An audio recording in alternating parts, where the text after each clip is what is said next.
Bienvenue ici à Cannes avec Jamel, TV5 Monde l'invité ici pour le 64e Festival de Cannes. Bonjour Jamel. Salut Patrick. Chaque année, pratiquement toujours au festival, mais cette année avec une envie de faire rire, une envie de donner leur chance aux jeunes. Exactement. Exactement. Je viens faire la promotion du festival d'humour international qui se déroulera à Marrakech du 8 au 12 juin. Ouais, du 8 au 12 et avec un grand gala le 11. On va dire il y aura qui Gad Elmaleh. Une programmation extraordinaire. Gad Elmaleh, Florence Foresti, Patrick Timsit, Omar et Fred, Kev Adams, Malik Bentala, Jamel Debbouze, Ouais. Duel, j'en passe et des meilleurs. C'est quoi le but, Jamel? C'est de prendre du plaisir et de faire en sorte que ça soit contagieux, de faire rire, de faire rire. Je pense que c'est un vecteur extraordinaire. Avec le rire, on fait passer pas mal de choses, je sais de quoi je vous parle. Ouais. Et aujourd'hui, dans un contexte comme celui-là à Marrakech, il me paraissait indispensable de non seulement maintenir le festival, mais au contraire d'enfoncer le clou. C'est la proposition. Vous avez fait, vous, Jamel, la proposition au roi Mohamed VI et il a dit banco. Oui. Et il a dit chaque année, il y aura le Festival international de l'humour à Marrakech. J'ai cette chance extraordinaire de pouvoir discuter avec lui et surtout de pouvoir réfléchir à des projets qui font avancer le Maroc, en toute modestie évidemment, mais à mon échelle, voilà ce que je peux apporter comme contribution. Ouais.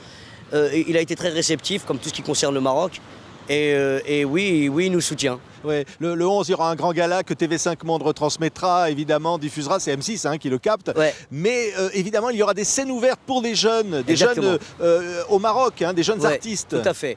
Ouais, on fait ça avec le Comedy Club déjà, Boulevard Bonne Nouvelle, avec notre petit théâtre. Et puis on reconduit un peu l'expérience au Maroc avec des artistes qui aujourd'hui commencent à être de plus en plus complets. On voit arriver des petits jeunes avec beaucoup de talent et c'est vrai que si on peut être le relais de ça, on se fait un malin plaisir de le faire. C'est leur donner la chance d'avoir une scène, de pouvoir être entendu, parce que c'est pas évident peut-être quand on est marocain ou quand on est tunisien, quand on est... Mais c'est pas évident aujourd'hui dans le monde dans lequel on vit, et peu importe le pays, de se faire entendre. Et c'est vrai qu'avoir des scènes comme ça à disposition, d'encourager la scène émergente, pour nous qui sommes un petit peu plus installés, ça me paraît évident. Ouais. Et c'est important de faire rire au Maroc quand on voit ce qui s'est passé partout dans le monde arabe, cette soif de liberté, cette envie des jeunes et tout ça. C'est ça aussi, ça va dans le même sens. Exactement. C'est la même dynamique. Aujourd'hui, revendiquer qu'on est libre nous paraît non seulement indispensable, mais utile pour les générations futures. On se rend compte avec le printemps arabe que les Arabes ont une conscience et une âme, enfin. Et tout ce qui peut aller dans ce sens-là, il faut l'encourager. C'est aussi pour ça qu'on fait ce festival, oui. C'est aussi le dire que l'humour, parfois, c'est un moyen de s'exprimer, c'est un moyen de dire ce qu'on pense, qu'on ressent. Oui, aussi bizarre que ça puisse paraître. Nos aînés l'ont fait mieux que nous.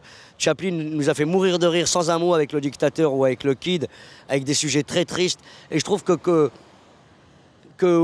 c'est bizarre à dire, mais la misère est un terreau formidable pour le rire. Ouais, mais c'est aussi de faire reculer la bêtise, de faire reculer le racisme, de faire tout ce que vous avez contribué à faire, Jamel, en occupant la place que vous occupez aussi. C'est ça aussi, finalement, parce qu'on dit l'humour, c'est pas... Ça va bien plus loin encore. Oui, bien sûr. Ben oui, je joue mon spectacle en ce moment à travers toute la France et je prends un malin plaisir de voir des gens de toutes les générations, je vous jure, et surtout de toutes les couleurs.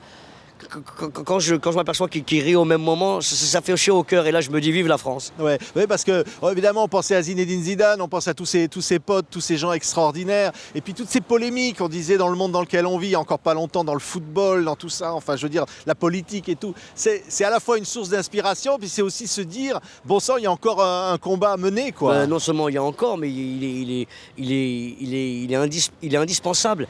Il faut pas confondre ce qu'on nous vend tous les jours à la télévision, excusez-moi Patrick, mais c'est vrai que les médias nous vendent aussi souvent de la peur et les hommes et les femmes politiques aussi y contribuent. On flippe beaucoup aujourd'hui, j'ai l'impression. Et puis de dire qu'il n'y a pas de racisme, ça serait faux. J'ai juste envie de dire oui, en France, on est encore assez conservateur, il y a encore un état d'esprit un peu bizarre, mais les choses progressent. Ouais. Vraiment, j'en suis la preuve vivante. Même ça progresse. Si on voit des Marine Le Pen, même si on voit des gens comme ça, enfin déjà j'imagine que c'est...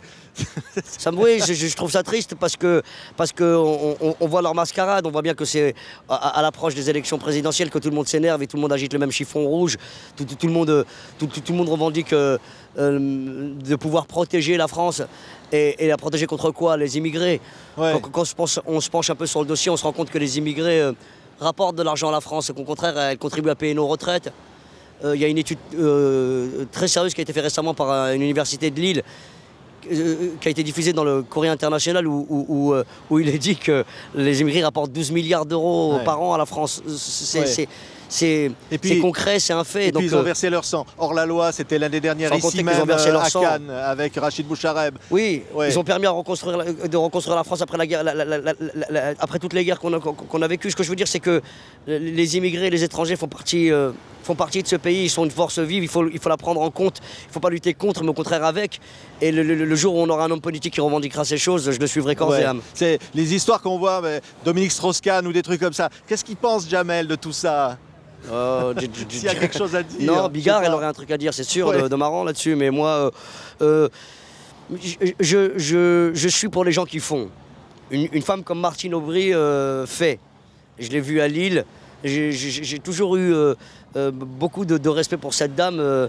J'ai l'impression qu'on peut compter sur elle. Moi, en tout cas, je vais l'encourager. Ouais, c'est le côté bling-bling, tout ça, c'est fini, ça. Il faut sortir de ça. Écoutez, franchement, qu'il soit bling-bling ou non, c'est pas tant ça le problème. C'est la stigmatisation, c'est le sentiment d'être étranger dans son propre pays qui fait peur. Ça nous rend schizophrènes, tout ça. Moi, on m'appelle l'immigré ici, l'immigré dans mon pays d'origine.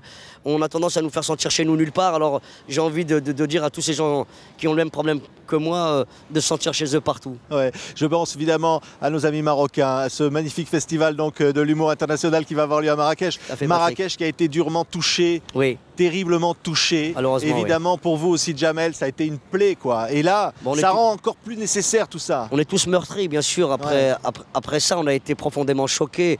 Mais la vie continue, c'est une fatalité. Il faut se rendre compte que les Marocains sur place sont les premiers à en subir les conséquences. Les touristes iront ailleurs.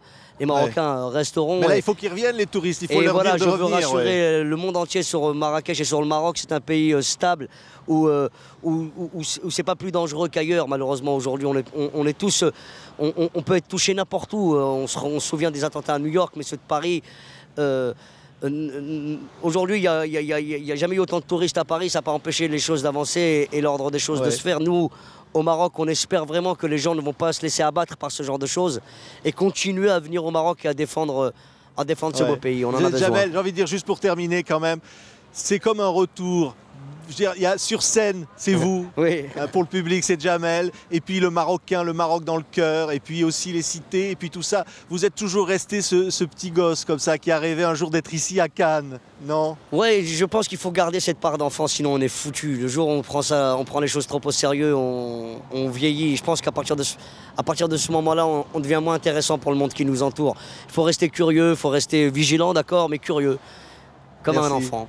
Merci beaucoup, Jamel. C'est un hélicoptère qui arrive, mais c'est pas pour nous. C'est pour moi. Faut que j'y aille. Salut, Merci, Patrick, vous viendrez à Paris, à Marrakech.